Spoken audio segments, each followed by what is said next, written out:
நேற்று நடந்த தாவேகா பொதுக்கூட்டத்தில் தாவேகா ரசிகர்களிடையே மிகப்பெரிய வரவேற்பை பெற்றதென்றால் அது தளபதி விஜயின் அனல் பறக்கும் பேச்சுதாங்க.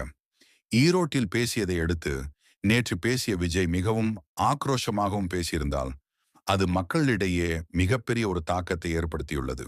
மாவட்ட செயலாளர்களை தொண்டர்களை செயல்பட விட வேண்டும் என்றும் பேசியிருந்தது. மக்கள் கவனத்தில் வெகுவாக எடுத்தது. அவர் பேசிய அடுத்த கணமே திமுக அதிமுக இரண்டு கட்சிகளுமே தாவேகாவை எதிர்க்க தொடங்கிவிட்டனர். எப்போதும் தீய சக்தி திமுகவை மட்டுமே அவர் பேசியிருப்பார். மாறாக இந்த பொதுக்கூட்டத்தில் திமுக மற்றும் அதிமுகவையும் கடுமையாக விமர்சனம் செய்தார். அது மக்களிடையே வரவேற்பை பெற்றாலும் DMK AIADMK IT wing தாவேகாவை social மீடியாவில் எதிர்ப்பை தெரிவிக்க ஆரம்பித்து விட்டனர். எது எப்படி இருந்தாலும் தளபதி விஜயின் இன்றைய ஸ்பீச் வேற லெவல் இருந்துச்சுங்க. உங்களுக்கு தளபதி பேசிய பேச்சு பிடிச்சிருந்துச்சுன்னா கமெண்ட்ல சொல்லுங்க.